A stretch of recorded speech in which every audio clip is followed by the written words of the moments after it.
আপনাদেরকে আমি এমন একটা তথ্য দেব, বর্তমান সময়ের এমন একটি তথ্য যেটা শুনলে আপনারা অবাক হয়ে যাবেন।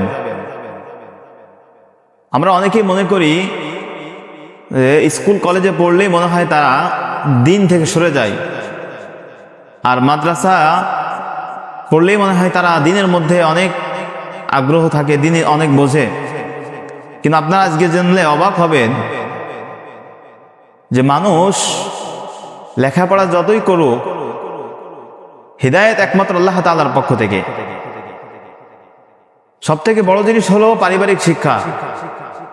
অনেক মানুষকে আমরা দেখেছি যারা দিনের পথে অনেক শিক্ষা অর্জন করেছে, অনেক ভালো স্টুডেন্ট ছিল, কিন্তু তাদের পারিবারিক শিক্ষা ভালো না থাকার কারণে তাদের চারিত্রিক গুণগুলো ভালো হয় নাই, মানুষের সাথে চলাফেরা তাদের ভালো হয় নাই, পারিবারিক শিক্ষা ভালো না থাকার কারণে। কখনো যদি কখনো কোনো সম্পর্কর মধ্যে যেতে চান, সম্পর্ক আগাইতে চান, তাহলে যাদের সাথে সম্পর্ক গঠন করতে চান তাদের মানুষের সাথে চলাফেরা কেমন, ব্যবহার আচার কেমন, কথাবার্তা কেমন, লেনদেন কেমন, এগুলা দেখে আগাবেন।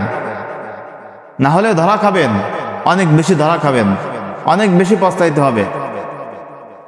পারিবারিক শিক্ষাগুলো দেখবেন, মানুষ কত বেশি শিক্ষিত এটা দেখার কোনো প্রয়োজন নাই, তার চরিত্র কেমন, পারিবারিক শিক্ষা কেমন, সমাজের মধ্যে মানুষ তাদেরকে কেমন বলে, তারা মানুষের সাথে কেমন চলাফেরা করে, এটা সব থেকে বড় জিনিস। তো এইগুলো দেখে সম্পর্ক আগাবেন।